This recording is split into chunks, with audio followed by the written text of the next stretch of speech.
अस्सलाम वालेकुम स्टूडेंट्स। उम्मीद करता हूँ कि आप सब खैरियत से होंगे। आज हम क्लास 6 के जो जियोग्राफी के स्टूडेंट्स हैं उनके साथ चैप्टर नंबर 2 जो फेडरल बोर्ड में नए सिलेबस के साथ बुक आई है जियोग्राफी की, उसका चैप्टर नंबर 2 है माउंटेन्स प्लाटियोज एंड वैलीज, वो डिस्कस करेंगे। आपने देखा होगा कि मैंने रिसेंटली इसके शॉर्ट क्वेश्चन आंसर्स की वीडियो भी अपलोड की है। वो जो बच्चे जिनको उनमें प्रॉब्लम आ रही है वो इसी की शॉर्ट क्वेश्चन आंसर चेक कर सकते हैं।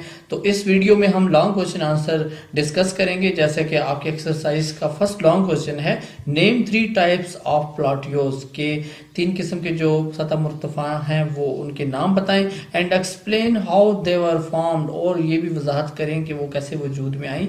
Give one example of each, और उन सब की एक एक मिसाल के साथ पेश करें, एग्जाम्पल दें। तो फर्स्ट आंसर है आपका नेम्स ऑफ प्लाटियोज। ये आपने हेडिंग देनी है। हेडिंग के बाद आपने 3 नाम लिखने हैं, इंटरमोंटेन प्लाटियोज, पीडमोंट प्लाटियोज, वोल्केनिक प्लाटियोज। और फर्स्ट उसकी हेडिंग जो है उसको, क्योंकि हमने उनमें से 2 को डिस्कस भी करना है, तो intermontane plateaus, these are surrounded by mountains, कि ये जो हैं ये माउंटेन्स के इर्द गिर्द पाए जाते हैं। इन प्लाटियोज को इंटरमोंटेन प्लाटियोज कहते हैं। जैसे कि आपके सामने एग्जांपल है, पाकिस्तान में एक प्लाटियो है, उसे बोलोवियन प्लाटियोज कहा जाता है। नेक्स्ट है piedmont plateaus are surrounded by mountains, कि ये पहाड़ों के इर्द गिर्द होते हैं on one side, and plains, यानी कि इनके एक साइड पे पहाड़ होते हैं या मैदानी इलाके होते हैं, या ओशन ऑन अदर साइड, या दूसरी साइड पे कोई समंदर या दरिया बह रहे होते हैं। तो ऐसे प्लाटियोज को पिडमोंट प्लाटियोज कहा जाता है। इसकी बेहतरीन एग्जांपल जो है वो पोटोहार है।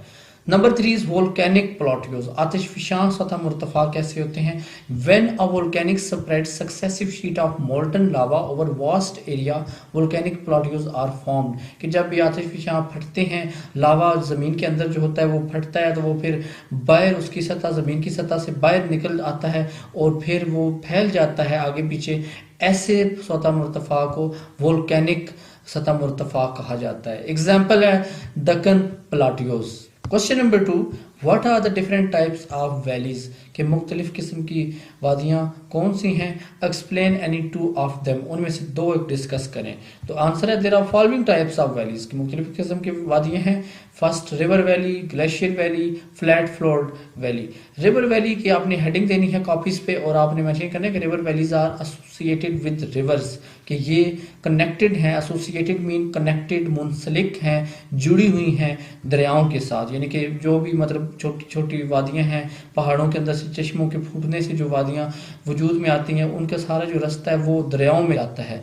There are deep, narrow and line between 2 slopes, कि वो बहुत गहरी होती हैं, तंग होती हैं, और 2 ढलवानों के बीच, यानी कि 2 बड़े पहाड़ों के बीच में। और वैसे भी वैली की डेफिनेशन भी यही है कि 2 बड़े पहाड़ों के दरमियान में बहने वाले पानी को वादी कहा जाता है, और वो भी जो किसी चश्मे के फूट जाने से जो वादी वजूद में आती है, जो पानी गुजर रहा होता है, जो कुदरती तौर पर अल्लाह की तरफ से होता है, उन्हें वैलीज कहा जाता है। इसकी एग्जाम्पल है river valleys are in Pakistan, और पाकिस्तान में जो रिवर वैलीज हैं वो स्वात, कागान, चित्राल, नीलम एंड जेलम पाई जाती हैं। ये मशहूर तरीन वैलीज हैं जो पाकिस्तान के यहाँ स्टूडेंट्स को पता होना चाहिए कि पाकिस्तान में कौन कौन सी वैलीज हैं।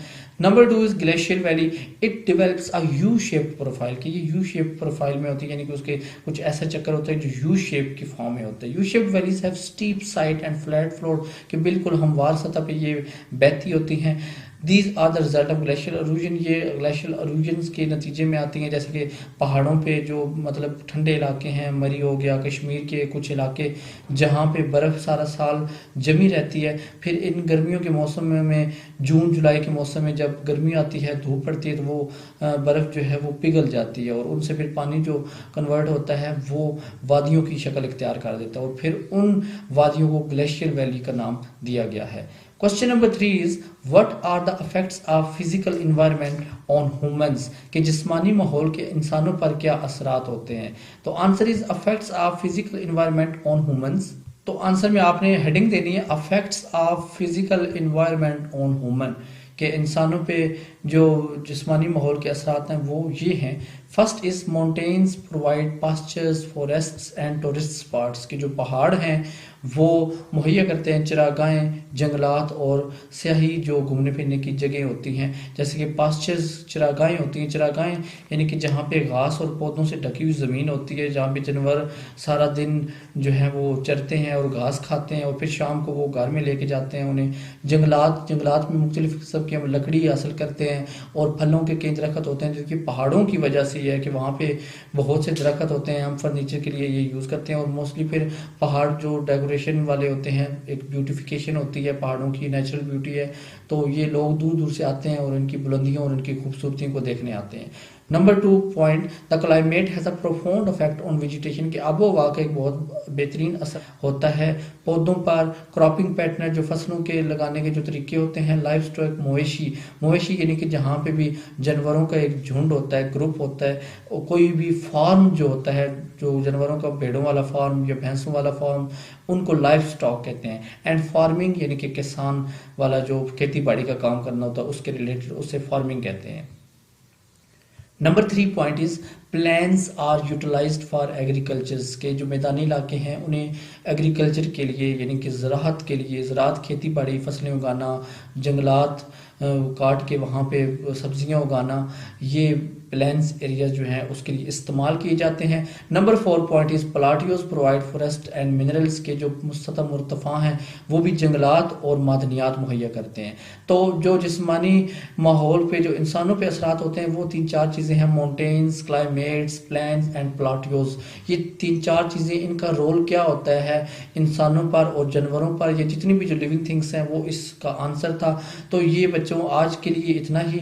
नेक्स्ट जो वीडियो होगी उसमें हमारा 3rd चैप्टर और उसके क्वेश्चन आंसर्स हम डिस्कस करेंगे। मैं उम्मीद करता हूँ कि आपको अच्छे से समझ भी आई होगी और आपको आंसर भी बहुत इजी लगेंगे। अब तक के लिए इतना ही। अल्लाह हाफिज़।